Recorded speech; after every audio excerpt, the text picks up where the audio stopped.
ರಾಮ ಜನ್ಮಭೂಮಿಯಲ್ಲಿಂದು Namo road show. Airport, railway station ಉದ್ಘಾಟಿಸಲಿರುವ ಮೋದಿ 11,000 ಕೋಟಿ ಮೊತ್ತದ ಯೋಜನೆಗಳಿಗೆ ಚಾಲನೆ.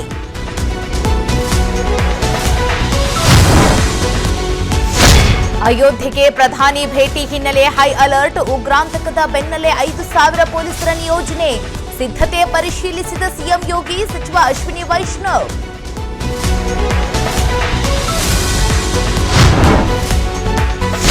ರಾಜ್ಯದಲ್ಲಿ ನಿನ್ನೆ 175 ಜನರಿಗೆ ವಕ್ಕರಿಸಿದ ಕೊರೋನಾ. ಬೆಂಗಳೂರಿನಲ್ಲಿ 82 ಜನರಿಗೆ ಸೋಂಕು, 2 ಸಾವು.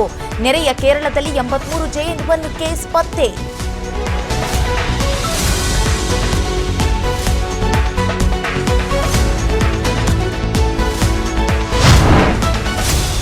ಇಂದಿನಿಂದ ಜಿಲ್ಲಾ ಪ್ರವಾಸ ಕೈಗೊಂಡ ಬಿಜೆಪಿ ರಾಜ್ಯಾಧ್ಯಕ್ಷ. ಇತ್ತ ರಾಯಚೂರಿಗೆ ಇವತ್ತು ಸಿಎಂ, ಡಿಸಿಎಂ ಭೇಟಿ.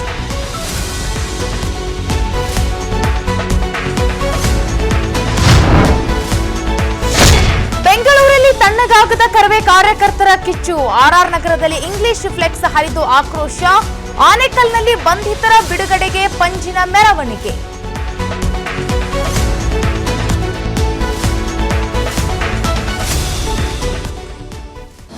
ಅನುಕ್ಷಣದ ಸುದ್ದಿಗಳಿಗಾಗಿ ವಿಸ್ತಾರ ನ್ಯೂಸ್ ಯೂಟ್ಯೂಬ್ ಚಾನೆಲ್ ಸಬ್ಸ್ಕ್ರೈಬ್ ಮಾಡಿ. ಹೊಸ ಸುದ್ದಿಗಳ ನೋಟಿಫಿಕೇಶನ್ಗಾಗಿ ಬೆಲ್ ಐಕಾನ್ ಕ್ಲಿಕ್ ಮಾಡಿ. ಲೇಟೆಸ್ಟ್ ಅಪ್ಡೇಟ್ಸ್ಗಾಗಿ www.vistaranews.com ವೆಬ್ಸೈಟ್ಗೆ ವಿಸಿಟ್ ಮಾಡಿ. ಅಂಗೈಯಲ್ಲೇ ಜಗತ್ತಿನ ಸುದ್ದಿ ತಿಳಿಯಲು ವಿಸ್ತಾರ ನ್ಯೂಸ್ ಕನ್ನಡ ಆಪ್ ಡೌನ್ಲೋಡ್ ಮಾಡಿ.